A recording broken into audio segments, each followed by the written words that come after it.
Hello, Bacho. Welcome back to your science class. I hope you all are doing very good in the pink of your health. And today we have another chapter, and name of the chapter is chapter number 4, housing and clothing. So, Bacho, let's start our chapter with get ready. Answer these questions. So, students, you need to give some answers of these questions. So, students, here, first one is What do we need to live in? हमें रहने के लिए क्या चाहिए? हम कहाँ रहते हैं बच्चों? तो हमें रहने के लिए चाहिए होम यानी हाउस। हाउस हम कहाँ रहते हैं बच्चों? हम हाउस में रहते हैं, घर में रहते हैं। Next, what do we use to cover our body? हम अपने बॉडी को कवर करने के लिए क्या यूज करते हैं बच्चों? क्लोथ, कपड़े यूज करते हैं ना बच्चों। हम सब क्या पहनते हैं? कपड़े, उसी से तो हमारी बॉडी कवर होती है ना स्टूडेंट्स? तो क्या करते हैं हम? Cloth. Okay students, so cloth, हम क्लोथ से अपनी बॉडी को कवर करते हैं। Next, complete the sentences with suitable words. We need a house to protect us from. हमें हाउस चाहिए किस किस चीज से प्रोटेक्ट करने के लिए बच्चों? तो हमें यहाँ पर जो हाउस है, यहाँ पर हाउस हमें क्या प्रोटेक्ट करती है? हीट से। यहाँ पर हाउस हमें किस चीज से प्रोटेक्ट कर रहा है बच्चों? हीट से, from heat. And here, house is protecting us from wild animal. Okay, students. And here, यहाँ पर जो बच्चों घर है हमें किससे प्रोटेक्ट करता है? यहाँ पर तो बच्चों कोल्ड से। किससे? कोल्ड, यानी जो कोल्ड हमें विंटर्स में फील होती है उससे हमें क्या प्रोटेक्ट करता है? हाउस प्रोटेक्ट करता है। और यहाँ पर बच्चों हाउस हमें और किस चीज से प्रोटेक्ट करता है? The house protects us from rain too. मतलब बच्चों जो हाउस है वो हमें बारिश से भी प्रोटेक्ट करता है। तो इसीलिए तो बच्चों हमें हाउस की जरूरत होती है। क्यों हमें हाउस चाहिए? To protect ourselves from heat, wild animal, cold and rain etcetera. तो बच्चों लेट्स स्टार्ट हाउस। सो बच्चों फर्स्ट हम किसके बारे में पढ़ने वाले हैं? हाउस। हमें हाउस की जरूरत क्यों होती है? व्हाई वी हैव, हम सबके पास घर है, क्यों है? So let's understand this. A house is one of the basic necessities of our life. We all need a house to live in. A good house protects us against the adversities of weather such as heat, cold and rain. जो house है बच्चों वो हमें protect करते हैं। हमें house की जरूरत होती है क्योंकि जो हाउस है वो हमें कहाँ कहाँ से किस किस चीज से प्रोटेक्ट करता है? हीट, कोल्ड एंड रेन से प्रोटेक्ट करता है। It also inspires us in a feeling of safety and provide us a lot of comfort. हमें जो घर है बच्चों बहुत सारा कंफर्ट प्रोवाइड करता है और हमें सेफ्टी वाली फीलिंग भी घर में ही आती है। क्या आप सड़क पर रात को बाहर बाहर खड़े हैं, क्या आप अपने आप को सेफ कर पाएंगे? सेफ फील कर पाएंगे? बिल्कुल भी नहीं। आप बाहर रेन में खड़े हैं, आसपास कोई भी नहीं है, क्या अपने आप को आप सेफ फील कर सकते हैं? बिल्कुल नहीं। लेकिन वहीं आप अपने घर में होते हैं तो you can safe feel in your home. Okay, so students, different type of houses, we have different type of houses according our geographical needs. Okay students, so here houses are made up of different materials. They are of various kind of type. मतलब जो house है वो अलग अलग type के जो materials हैं उनसे बनते हैं और हाउस के अलग अलग प्रकार भी होते हैं। बहुत सारे kind of house we can see on our surroundings. So here, detached house. A detached house stand on its own. It has no other house jointed to it. मतलब जो डिटैच्ड हाउस होता है बच्चों वो किसी से जुड़ा हुआ नहीं होता है, वो इंडिविजुअली अलग खड़ा रहता है और उसके आसपास कोई भी घर उसके टच में नहीं होते। इसीलिए बच्चों से क्या बोलते हैं? डिटैच्ड हाउस बोलते हैं। ठीक है। Now semi detached house. अब जो सेमी डिटेच्ड हाउस होते हैं बच्चों वो क्या होते हैं? वो इस तरीके के हाउस होते हैं जो आप इस पिक्चर में देख पा रहे हैं। This is called semi detached house. मतलब ये घर पूरी तरीके से नहीं जुड़े हैं, अ छोटा a little bit difference between them. Okay students, and here so semi-detached are two houses jointed together by a common wall. जो सेमी डिटेच्ड हाउस होते हैं बच्चों उनमें बस थोड़ा सा डिफरेंस होता है। उनकी जो ये बीच में आप वॉल देख पा रहे हैं बच्चों, ये जैसे कि ये पूरे जॉइंटेड है, ये दोनों घर का ये वॉल जो है जॉइंट कर रही है इन दोनों घरों को, तो इसीलिए ये क्या है, एग्जाम्पल है सेमी डिटैच्ड हाउस के। And here this is the picture of detached house. In this picture we can see इसके पास कोई भी घर जुड़ा हुआ नहीं है, ये इंडिविजुअली स्टैंड करता है, इसीलिए इसको क्या बोलते हैं बच्चों, डिटैच्ड हाउस बोलते हैं। So next is terrace house. अब टेरेस हाउस क्या होते हैं? A terrace house is a house suited in a long row of houses. They usually look the same. Both sides of each house in the row share common walls with a neighboring house, with the exception with the houses at each end of the terrace. मतलब जो terrace होती है बच्चों, वो क्या, उनमें क्या होता है, जो उनकी जो एक वॉल होती है वो क्या होती है, कॉमन होती है, वो जुड़े हुए होते हैं काइंड ऑफ, और वो एक लंबी लाइन होती है घरों की, लंबी row of row, house of row होती है, वहां पर एक क्यू में जैसे कि वो सिचुएटेड होते हैं, और जो share common walls with neighbouring house, जो आस पड़ोस के घर होते हैं बच्चों, उनसे जो कॉमन वॉल होती है उसको वो शेयर करते हैं, इसीलिए उसको बच्चों टेरेस हाउसिंग बोलते हैं, टेरेस हाउसेस बोलते हैं। Now block of flats. अब ब्लॉक ऑफ फ्लैट्स क्या होते हैं बच्चों? नाउ अडेज इन सिटीज हम सब लोग देखते, आप में से कुछ लोग जो है वो फ्लैट्स में रहते भी होंगे, तो जो ब्लॉक ऑफ फ्लैट्स होते हैं, let's understand their more. A block of flat is a large building divided into flats where all the flats share a front door. जहां पर बच्चों ये जो फ्लैट सिस्टम है बच्चों, इसमें क्या होता है, एक बड़ी सी बिल्डिंग होती है जिसके अंदर डिवाइडेड होते हैं फ्लैट्स, अलग अलग बटे हुए होते हैं, और जिनका जो फ्रंट डोर जो होता है वो क्या होता है, शेयर करते हैं, यानी कि जो मेन डोर होता है बच्चों वो शेयर करते हैं सारे फ्लैट्स, ठीक है, और ऊपर जा करके सबके अपने अपने अलग अलग पर्सनल मेन डोर्स होते हैं। Okay students, here we can see the picture of terrace housing. यहाँ पर बच्चों उनकी वॉल्स जुड़ी हुई है नेबरिंग हाउस के साथ, और यहाँ पर बच्चों फ्लैट्स इन अ लार्ज बिल्डिंग। जो ये फ्लैट्स होते हैं लार्ज बिल्डिंग, इनके जो एंट्रेंस गेट होता है बच्चों वो एक होता है, लेकिन अंदर जा करके इनके अलग अलग मेन गेट्स होते हैं, इसीलिए बच्चों इसको फ्लैट बोलते हैं, फ्लैट्स इन अ लार्ज बिल्डिंग। Next, bungalow. अब बंगलो क्या होते हैं बच्चों? A bungalow is built on one level, one story, it doesn't have any stairs. मतलब बच्चों जो ये बंगला होता है, बंगलो, उसमें क्या होता है, कोई भी स्टेयर्स ही नहीं होती है, सीढ़ियां ही नहीं होती है, और वो वन लेवल पर बनाया जाता है, वन लेवल बिल्ट होता है, ठीक है, तो उसको क्या बोलते हैं बच्चों? बंगलो बोलते हैं। Now cottage.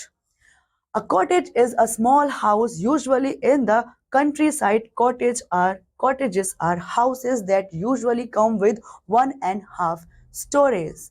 मतलब बच्चों जो कॉटेज होते हैं वो आउटर, जो कंट्री के आउटर साइड्स होते हैं वहां पर मोस्टली हमें देखने को मिलते हैं, और वो कैसे बने हुए होते हैं बच्चों? They usually come with 1.5 storage, मतलब उनमें 1.5 स्टोरेज होते हैं। और जैसे कि हम यहाँ इन पिक्चर्स में भी देख सकते हैं, this is the picture of a bungalow. ये इसमें इंडिविजुअली एक हाउस है, और ये बंगलो है, बहुत स्पेसी होता है। And here this is the picture of cottage. ये देखो बच्चों, एक स्मॉल स्वीट टाइप घर है बच्चों, जिसको हम कॉटेज बोलते हैं। Now next, villa. A villa is a big luxurious detached house with a secure big central garden and often with a swimming pool. अब बच्चों जो विला होता है उस वो कैसा दिखता है, उसकी क्या क्वालिटीज होती है? विला बच्चों एक बहुत बड़ा लग्जरियस डिटैच्ड हाउस होता है, जिसके अंदर जो बिग सेंटर गार्डन होता है, और उसमें एक स्विमिंग पूल भी होता है। अक्सर स्विमिंग पूल उसमें देखा जाता है, कहाँ बच्चों? विला के अंदर। सो next is mansion. A mansion is a very large detached house. जो mansion है बच्चों वो भी detached house है, but वो size में और भी ज्यादा बड़ा होता है। So in this picture we can see this is a picture of villa, and here this is the picture of mansion. ठीक है बच्चों, so आप देख सकते हो विला के पास में जो गार्डन भी दिख रहा है, और साइड में मे भी इसके पास स्विमिंग पूल भी हो। And here we can see mansion. The mansion, it is very big in area. Now hut. A hut is a small crude shelter used as a house. एक क्रूड शेल्टर को use करते हैं रहने के लिए, घर बनाने के लिए, घास फूस का भी इस्तेमाल करते हैं। आपने कभी लोकल एरियाज में देखा होगा, घास फूस, पत्तियों और छोटी जो मजबूत और मीडियम साइज जो लकड़ियां होती हैं उनसे मिला करके, मड का इस्तेमाल करके वो हट बनाया जाता है, ठीक है बच्चों। And next, house boat. House boat क्या होती है? House boat is a boat designed and equipped for use as a house. जो हाउस बोट है बच्चों, वो पानी में तैरती हुई होती है। बोट के ऊपर हाउस बनाया जाता है, जिसमें क्या होता है, जरूरत का सामान होते हैं और जो उसमें वहां लोग रहते हैं वो उसको एज ए हाउस यूज करते हैं। वो सारी एक्टिविटीज करते हैं जो एक हाउस में की जाती है, इसीलिए बच्चों उसको क्या बोलते हैं? उसको हम हाउस बोट बोलते हैं। Now next is caravan. Caravan क्या होता है? A caravan is a house on wheels. जो घर व्हील्स पर होता है, यानी जो पहियों पर चलता है घर को, उसे क्या बोलते हैं बच्चों? कारावान बोलते हैं। Here we can see in this picture, this is a picture of a hut. आप यहाँ देख सकते हो जैसे किस तरीके से मिट्टी, लकड़ी और घास फूस का यूज करके यहाँ पर इस हट को बनाया गया है। And in this picture you can see house boat. किस तरीके से इस बोट के अंदर ही हाउस बनाया गया है और इसको as a house people are using with all the house equipments. And here this is the picture of a caravan. मतलब एक चलता फिरता घर होता है बच्चों, जिसमें घर की सारी फैसिलिटीज दी हुई रहती हैं और अंदर से वो पूरा एक घर के जैसा लुक देता है, लेकिन बाहर से वो व्हील्स पर चलती हुई एक गाड़ी लगती है, तो इसको बोलते हैं caravan. Now characteristics of a good house. एक अच्छे घर में क्या क्या होने चाहिए, क्या क्या फैसिलिटीज होनी चाहिए, क्या क्वालिटीज है? So let's discuss them. A good house must be clean and Airy. मतलब जो घर है वो बहुत साफ सुथरा और शुद्ध हवा आने जाने का रास्ता वहां होना चाहिए। ठीक है। Next, it should have sufficient supply of air and water. मतलब वहां पर जो सप्लाई है एयर और वाटर की वो सफिशिएंट होनी चाहिए, वहां पर रहने वाले को सफोकेशन फील नहीं होना चाहिए। Next, it should have clean and green surroundings. घर के आसपास का जो वातावरण है बच्चों वो भी साफ और शुद्ध होना चाहिए, क्लीन होना चाहिए। Next, there should be proper ventilation. और बच्चों जो हमारा घर है उसमें हमें क्या होना चाहिए बच्चों? प्रॉपर वेंटिलेशन होना चाहिए। मतलब प्रॉपर हवा आनी चाहिए, उजाला आना चाहिए और फ्रेश हमें फील होना चाहिए। तो बच्चों वेंटिलेशन बहुत जरूरी है। And next, a good house always carries an open space like country yard, lawn and terrace. और एक अच्छे घर में हमेशा खुली जगह जरूर होनी चाहिए, जो कि हमें टेरेस में देखने को मिल जाती है, लॉन में देखने को मिल जाती है। ठीक है बच्चों, अगर हमारा घर चारों तरफ से बंद होगा तो क्या होगा? हमें सफोकेशन यानी कि घुटन होने लगेगी। ठीक है बच्चों। Next, now after house let's come to cloth. हमें घर के बाद किसकी जरूरत होती है बच्चों? कपड़ों की जरूरत होती है। हमने बिगिनिंग ऑफ द चैप्टर इसको समझा है। So let's discuss more. Clothes are our primary need. They provide a barrier between the skin. जो क्लोथ होते हैं बच्चों वो क्या है? हमारी प्राइमरी नीड है, क्योंकि बच्चों जो क्लोथ है और हमारी स्किन है इसके बीच में क्या होती है? बैरियर है। स्किन तक पहुंचने के लिए कुछ भी क्लोथ से होकर के गुजरेगा, मतलब ये हमारे स्किन तक कुछ भी ना पहुंचे इसमें हमारी हेल्प करता है, प्रोटेक्ट करता है। सो बच्चों, they provide a barrier between the skin and the environment. We wear clothes according to the season, occasion and festivals. जैसे हमने बताया बच्चों, वो एक बैरियर का काम करते हैं। हमारे स्किन तक पहुंचने के लिए किसी भी चीज को पहले क्लोथ से जाकर निकलना पड़ता है, और एनवायरमेंट में जो भी चीज है वो डायरेक्टली हमारे स्किन तक नहीं आ पाती। क्यों? क्योंकि बच्चों हम कपड़े, because of cloth we are safe. So बच्चों हम जो कपड़े होते हैं वो हम कैसे पहनते हैं? हम अपने सीजन्स के अकॉर्डिंग कपड़े पहनते हैं, ओकेशंस के अकॉर्डिंग कपड़े पहनते हैं और फेस्टिवल्स के अकॉर्डिंग। तो बच्चों अगर सर्दी है तो हम कैसे कपड़े पहनेंगे? वुलन पहनेंगे, हम लोग गर्म कपड़े पहनेंगे। और अगर गर्मी है तो हम कॉटन क्लोथ्स पहनेंगे। ठीक है बच्चों। So next, we obtain clothes from both plant and animals. जो कपड़े हैं बच्चों वो हमें कहाँ कहाँ से मिलते हैं? हमें कपड़े मिलते हैं प्लांट से भी और एनिमल से भी, क्योंकि जब हम सर्दियों में कपड़े पहनते हैं तो फरी ड्रेसेस जो हम पहनते हैं वो एनिमल से ही लेते हैं। और लेदर थिंग्स जो हम यूज करते हैं, लेदर बैग, शूज एंड एग्जेट्रा, वो सब कहाँ से मिलते हैं बच्चों? एनिमल से मिलते हैं। और जो कॉटन है और अदर फाइबर्स है वो हमें प्लांट से मिलते हैं, जिनका यूज करते हैं हम कपड़े बनाने के लिए। सो next is clothes obtained from animals. Let's discuss first जो clothes हम कहाँ से लेते हैं? एनिमल से लेते हैं, उनके बारे में पढ़ते हैं।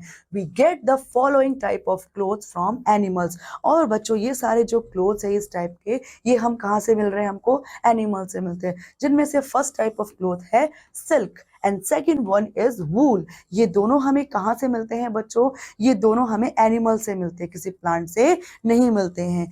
So first is silk. we get silk from the silkworm. Silkworms are a type of insect. जो सिल्क वॉर्म से हमें सिल्क मिलता है बच्चों, वो सिल्क वॉर्म क्या है? एक टाइप ऑफ इंसेक्ट है, एक कीड़े हैं. Then they feed on mulberry leaves. They give out a long sticky thread from their mouth. अब बच्चों वो कहाँ पाले जाते हैं? वो मलबरी लीव्स में पाले जाते हैं, पत्तों पर पलते हैं. और बच्चों उसकी जो लंबा लंबा जो नेक्टार छोड़ते जाते हैं, वो स्टिकी थ्रेड निकलता है उनके माउथ से, जिसको वो वहां पर कलेक्शन इसका होता है और बाद में उसी से सिल्क बनता है. These threads are wrapped around their body and become their home known as cocoon.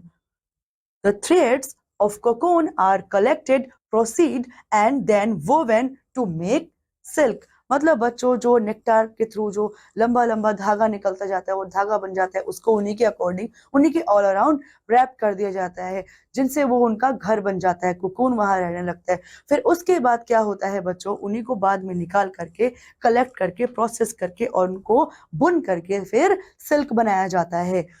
And here we can see in this picture silk cloth. ये बच्चों जो एक कोट है, ये सिल्क से बना हुआ क्लोथ है. ठीक है. सो नेक्स्ट इज वूल. अब after silk it's wool. Sheep gives us wool. The thick hair that grows on the body of sheep is collected, then cleaned and made into woolen threads. Wool is used to knit sweater, cap, shawl, etc. It keeps us warm during winter. Okay, students, ये water नहीं winter होगा. So hair जो वूल है बच्चों, वो हमें कहाँ मिलता है? वो हमें शीप से मिलता है, यानी भेड़ से मिलता है. उसके जो बाल होते हैं वही वूल होते हैं और उनको प्रोसेस किया जाता है. उनके स्किन से वो हेयर यानी कि जो वूल है उसको निकाला जाता है, प्रोसेस किया जाता है, बनाया जाता है और साफ करके उनको बुना जाता है. किसमें? स्वेटर्स बनाने के लिए बुना जाता है और कैप्स बनाने के लिए, शॉल्स बनाने के लिए, एग्जैक्ट्रा बनाने के लिए उनको बुन करके उनसे नए नए डिजाइन के कपड़े भी तैयार किए जाते हैं, जो कि सर्दी में हम पहनते हैं और वो हमें बहुत गर्म रखते हैं. Here we can see in this picture, these are the cloth of wool, made up of wool. और wool हमें कहाँ से मिलती है? sheep से मिलती है. And next, clothes obtained from plants. अब जो क्लोथ है बच्चों, वो हमें प्लांट से मिलते हैं. कैसे मिलते हैं? चलिए देखते हैं. We get the following type of clothes from plants. हमें जो ये कॉटन है फर्स्ट एंड सेकंड, जूट है, ये दोनों कहाँ से मिलते हैं? हमें प्लांट से मिलते हैं. पौधा होता है एक प्रकार का जिससे हमें ये जूट और कॉटन मिलते हैं. इसी से हम फाइबर बनाते हैं और कपड़े बनाते हैं. So first is cotton. So cotton clothes are made from cotton plants. Cotton grows in pods. The pods are picked and the thread is made from the cotton. Making a thread from cotton is known as spinning. Weaving is the process of making clothes from the thread. मतलब बच्चों जो cotton है वो कहाँ से collect किया जाता है? कॉटन ट्री से कलेक्ट किया, प्लांट से कलेक्ट किया जाता है. मतलब कॉटन प्लांट से हम कॉटन कलेक्ट करते हैं. और जो कॉटन है बच्चों, वो हम कहाँ ग्रो करते हैं? पॉट्स में. और जो पॉट्स है वो पिक कर लिए जाते हैं और थ्रेड बनाया जाता है उनसे. From cotton. कॉटन से क्या बनाया जाता है? थ्रेड बनाया जाता है. अब जो थ्रेड बनाने के बाद जो कॉटन को, जब कॉटन से थ्रेड बनाते हैं तो उस प्रोसेस को क्या बोलते हैं बच्चों? उस प्रोसेस को स्पिनिंग बोलते हैं यहाँ पर. और उसके बाद उसे बुना जाता है कपड़े बनाने के लिए. ठीक है. उस धागे से फिर क्या बनते हैं बच्चों? कपड़े बनते हैं बुनाई के द्वारा. Now next is jute. Jute is one of the cheapest natural fiber which is used for making things for our regular use. For example, robe, bag, mat are made up of jute fiber. Are pale yellow in color and are quite strong. They have a silly luster and are also used in making clothes. मतलब बच्चों जो jute है वो बहुत cheapest, बहुत सस्ता material है जिससे हम क्या क्या बना सकते हैं अपने डेली यूज की चीजों में. हम रोब बनाते हैं, बैग बनाते हैं, मैट बनाते हैं, एक्सेट्रा. और जो जूट फाइबर है बच्चों वो क्या है? सिली लस्टर होता है. इससे क्या हम कुछ कपड़े भी बनाते हैं जो कि बहुत सस्ते पड़ते हैं हमें. और जो जूट फाइबर है वो किस कलर में होते हैं? पेल येलो कलर में होते हैं. और हमारे पॉकेट फ्रेंडली भी होते हैं क्योंकि ये बहुत चीप होते हैं, सस्ते होते हैं. So after the chapter, let's have some quick recap about the chapter. So house and clothes are our basic necessities of life. मतलब हमारी लाइफ के लिए बहुत जरूरी चीजें क्या है, हाउस और clothes. Next is a good house protect us from weather such as heat, cold and rain and wild animals. जो बच्चों, जो हमें घर है हमारा, वो हमें किस किस चीज से प्रोटेक्ट करता है, रेन से, हीट से, कोल्ड से एंड वाइल्ड एनिमल से भी। Now houses are of various kind and type. Houses बहुत तरीके के होते हैं और बहुत ज्यादा टाइप्स के होते हैं। So clothes are our primary need. Cloth क्या है, हमारी प्राइमरी नीड है। We obtain cloth from both plants and animal. हम प्लांट्स और एनिमल दोनों से क्या करते हैं, क्लोथ लेते हैं, मतलब उनसे हम जो फाइबर्स ऑब्टेन करते हैं उनसे हम अपना क्लोथ बनाते हैं। Next, we wear different clothes in different seasons. अलग अलग सीजन्स में बच्चों हम जैसे अलग अलग क्लोथ्स पहनते हैं, as we have discussed in the chapter. I hope you enjoyed and understood the chapter. So we have discussed our basic need today, house and clothing. So in this chapter, so in this class till here only. I'll see you in the next class. Till then students, take care. Bye bye.